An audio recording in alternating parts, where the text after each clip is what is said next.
కరెక్ట్‌గా నేను చెప్పేది ఏంటంటే, ఇప్పుడు నరేంద్ర మోదీ గారు ఇప్పుడు మనకు ఫోన్ చేసి, లేదా రాజేంద్ర ప్రసాద్ గారికి చేసి, మనసు బాగాలేనప్పుడు మీ సినిమాలు చూస్తుంటాను, నవ్వుకుంటానబ్బా అని చెప్పేస్తే ఎంత ఆనందంగా ఉంటుంది. భారతదేశ ప్రధానమంత్రి ఒక యాక్టర్ని పిలుచుకొని మాట్లాడడం, సంతోషపడ్డం, సార్ అది మీరు మాత్రమే సాధించిన ఘనత నేను అనుకుంటాను. Rarest of the rare feet అది. అంతా స్వామి ఇచ్చిన అదృష్టం. Super sir. మన సినిమాలు రాసిన రచయితలు, దర్శకులు, నిర్మాతలు అందరికీ నమస్కారం. రైట్ సార్, జస్ట్ పూర్తికి వద్దాం. లేడీస్ టైలర్కి దీనికి ఒక లింక్ ఏంటంటే, మీరు అదే జంట జత జడ జమజచ్చ, ఆ జంట మళ్ళీ ఇప్పుడు కలిసింది. ఇది ఎట్లా నీ గమ్మత్ చూడు. అసలు ఇప్పుడు షష్టిపూర్తి ఎవరికి అని అంటే, నాకు అర్చనకి అని అంటే, వెంటనే లేడీస్ టైలర్ గుర్తొచ్చిన వాళ్ళందరూ ఏమనుకుంటారు, అవును నిజమే కదా, 38 ఏళ్ళ 37 ఏళ్ళు అయ్యింది, కరెక్ట్, వీళ్ళిద్దరు షష్టిపూర్తి స్టేజ్కి వచ్చారు అవును అని అనుకునే పరిస్థితికి, thanks to Rupesh and Pavan, వాళ్ళు పని కట్టుకుని, సార్ ఇదే కాంబినేషన్ కావాలి మనకి, అప్పుడే ఈ కథ నమ్మబుల్గా ఉంటుంది, మనం ఈ కథని నమ్మాలి అని అంటే గనక మీ ఇద్దరు అయితేనే కరెక్ట్ సార్. మరి ఆ రోజున బెత్తం పుచ్చుకుని పొరపాటిది గరపాటిది గుంజీలే తీసేనా అని పరుగులు పెట్టిన అదే జంట చివరికి పెళ్లి చేసుకుంటే, ఇవాళ మీకు షష్టిపూర్తి అని అంటే కథ ఏం జరిగిందో కథలోకి వెళ్తాం, అది వేరే విషయం. కానీ ఆ జంటకే జరుగుతుంది అని అంటే ముందు అసలు చూసేవాళ్ళకి నమ్మబుల్గా ఉంటుంది. అవును సార్ అని ఆ విధంగా జరిగింది. మళ్ళా ఆ కాంబినేషన్లో నువ్వు వదిలేసింది ఒకటి ఇళయరాజా గారు.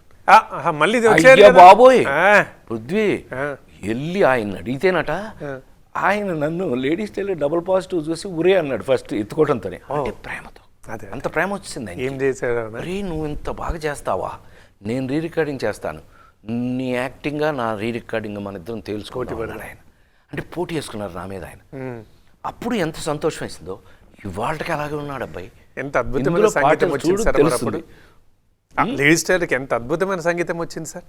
ఇప్పటికీ లిస్ట్లో ఉంటుంది, ప్లే లిస్ట్లో అసలు ఎప్పుడు ఉంటూనే ఉంటాం. మరి ఆయన పోటీ చేసుకుని చేశాడు, నేను చేస్తాను చూడండి మీకని మొన్న ఇంటర్వ్యూ చూసి. ఇప్పుడు రెస్పాన్స్ ఏంటి సార్? ఇప్పుడు మళ్ళీ రాజేంద్ర ప్రసాద్ గారితోనే మళ్ళీ అర్చన గారు ఈ సినిమా తీస్తున్నాం, దీనికి మ్యూజిక్ అందించాలంటే ఇప్పుడు వచ్చిన రెస్పాన్స్ ఏంటి ఇళయరాజా గారి దగ్గర నుంచి? మామూలు కాదు, ఎంత సంతోషపడ్డాడు అంటే వీళ్ళకి ఇచ్చిన గౌరవమే దాన్ని బట్టి తెలిసిపోతుంది.